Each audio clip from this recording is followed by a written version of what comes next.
So this is a popular serve among European players such as Timo Boll, and it's really gaining a lot more popularity recently among the Asian players as well. The advantages to this serve is that because it's a reverse serve, many people aren't used to the spin. And also with this particular technique, it's very easy to change your placement with very little change in the technique. So your opponent cannot predict where you're going to place this ball. So to achieve the side spin or top spin serve, basically you want to swing your racket outwards, but you want your racket to be almost vertical to the ground. In order to achieve more side spin, you want to contact the ball when your racket's swinging, when your racket's fairly vertical to the ground, and you're swinging sideways.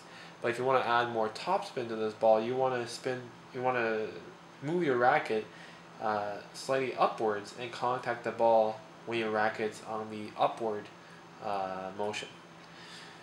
So this serve is fairly difficult. It's very difficult to keep short. So that's why if your opponent knows exactly where you're placing the ball, then it's likely that they will return it with a topspin loop. So you really have to vary the placement of this serve constantly.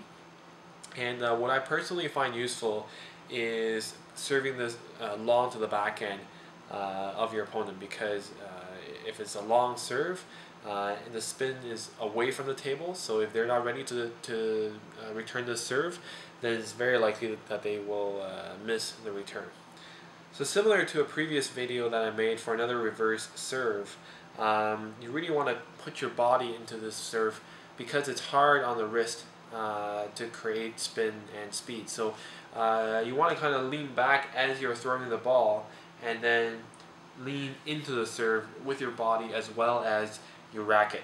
So this motion, the serve is, the spin is created mostly by your wrist, but you have a general arm motion as well, and the wrist is really creating that extra spin at the end. So if you watch Timo Boll, he does this very, very well, much better than I could. So you can see he's really using his wrist on the contact in order to provide more spin.